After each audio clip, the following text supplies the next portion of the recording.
اس کے بعد وہ دعا جس کو ہم سید الاستغفار کہتے ہیں، ایک ہی دفعہ پڑھنا کافی ہے اگر اس کے معنی پہ غور۔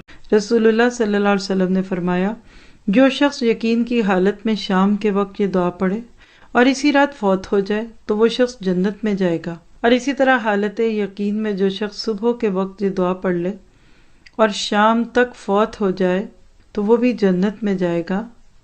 اور صبح و شام پڑھیے، یعنی آپ دیکھیں کہ اس میں شیورٹی ہے جنت میں جانے کی۔ اس کو کہتے ہیں سید الاستغفار، ساری استغفاروں کی سردار۔ جیسے آیت الکرسی کی حیثیت ہے نا، اس طرح استغفار کی دعاؤں میں اس دعا کی حیثیت ہے۔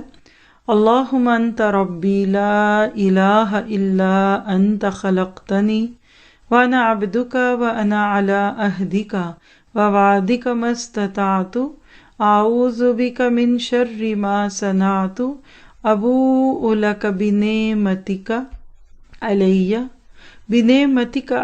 وابوء بذنبی فاغفر لی فإنہ لا یغفر الذنوب الا انت۔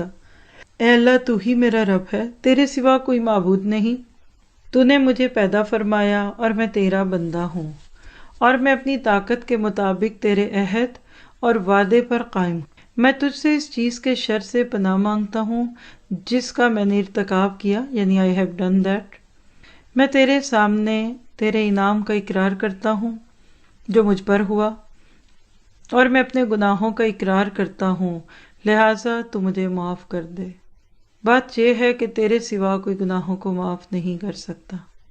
ایک دفعہ صرف دل کے ساتھ اس دعا کو صبح اور شام پڑھ لیجیے۔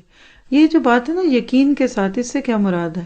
دیکھیے، بے یقینی کی تو دوا کا بھی اثر نہیں ہوتا، دعا کا کہاں سے ہو؟ کہتے ہیں جس ڈاکٹر پہ یقین نہیں ہوتا اس کی دوائی سے فائدہ ہی نہیں ہوتا۔ تو یہ دعائیں بھی یقین سے پڑھنی ہے، اور یہ بخاری کی روایت ہے 6306۔ پھر آپ دیکھیے اللہم انت ربی لا الہ الا انت، اس میں اللہ کی بڑائی ہے۔ خلقتنی وانا عبدک، اس میں بندے کی اپنی اوقات ہے۔ بالکل اگر اتنے پہ چھوڑ دو نا تو اس کے نیچے آپ لکھ دینا کہ ایاک نعبد و ایاک نستعین تو بھی کافی ہے۔ آگے وانا علی عہدک، میں تیرے عہد پہ ہوں۔ کون سا وعدہ ہے؟ الست بربکم، بلا، ہاں۔ اور اسی طرح اشہد ان لا الہ الا اللہ، یہ وعدہ۔ کلمہ پڑھ کے ہم ایک عہد ہی تو کرتے ہیں۔ ووعدک ما استطعت، اور تیرے ساتھ کیے ہوئے وعدے پہ ہوں۔ ہم سب وعدہ کر کے آئے ہیں کہ اللہ ہم تجھے مانیں گے، اس میں بھی وعدہ الست کی طرف اشارہ ہے۔ کتنا ما استطعت، جو میری توفیق ہے، جتنا کو میں بچ سکتا ہوں۔ آیت میں آتا ہے فاتقوا اللہ حق تقاتہ، صحابہ ڈر گئے۔ اللہ کے نبی، ہم اتنا تو ڈریں گے جتنا ڈر سکتے ہیں، پر اللہ کا حق پھر بھی نہیں ادا ہوگا، تو کہا اچھا فاتقوا اللہ ما استطعتم، وہی لفظ ہے۔ پھر اب دیکھیں اعوذ بک من شر ما صنعت، اپنے گناہوں سے ڈر رہے بندہ، ہائے اللہ جو میں نے کیے ہیں مجھے معاف کرنا، یعنی اپنے گناہوں کی برائی سے بندہ سب سے زیادہ ڈرے۔ ابوء لک بنعمتک علی، یہ ہے نعمتوں کی جواب دہی، اور ابو کا لفظ 2 دفعہ آ رہا ہے، اعتراف، کنفیسنگ۔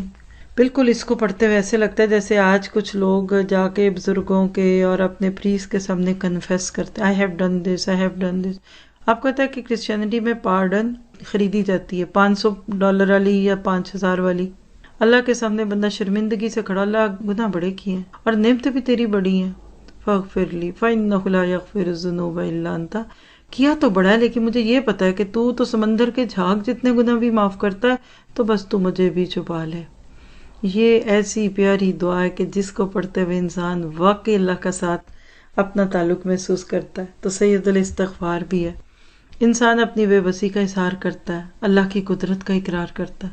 اور اگر ہم اس کو اردو میں پڑھ لیں تو اور ہی بات ہے، تو اس کو بھی پڑھیے، آپ اس کو یاد کیجئے، بلکہ اپنے کاموں میں رکھیے کہ ایسے ایسے اس کو یاد کر